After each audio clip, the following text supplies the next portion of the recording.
নমস্কার, আমি জয়িতা বন্দ্যোপাধ্যায়। সময় আপডেটসের পাতায় আপনাদের সকলকে স্বাগত। আজকে পাঠ করব কবি সাহিত্যিক সুনীল গঙ্গোপাধ্যায়ের সুধা। মনে আছে? তিনজন অমলকে চিনি, তারা কেউ ডাকঘরের নয়। দুজনই ঘনিষ্ঠ বন্ধু, অন্যজন এখন বিদেশে। প্রবাসী অমল বেশ স্বাস্থ্যবান, যেমন দরাজ বক্ষ তেমনি বিশাল সুখী, মদ্যপানে খুব নামডাক। আরেকজন কালীগঞ্জ থেকে রোজ শিয়ালদায় এসে ঘড়ির দোকানে বসে, ঘড়ির কাঁটার সঙ্গে ঘুরে।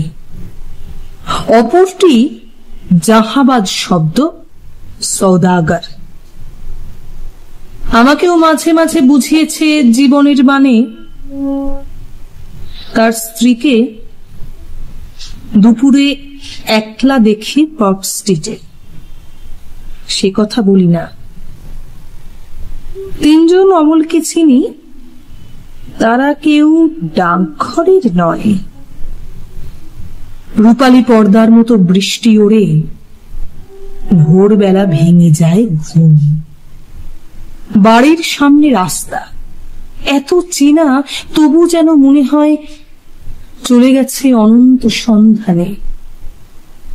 গাছগুলি বাউলের মতো হাত বাড়িয়েছে আকাশের দিকে।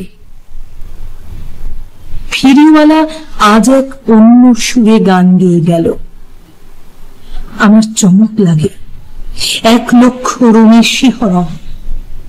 জানলার গড়া ধরে দাঁড়াতেই টের পাই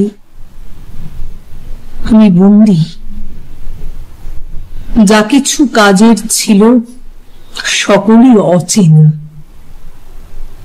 তখন হঠাৎ সেই তিনজন অমল এসে একসঙ্গে কাতর গলায় প্রশ্ন করে,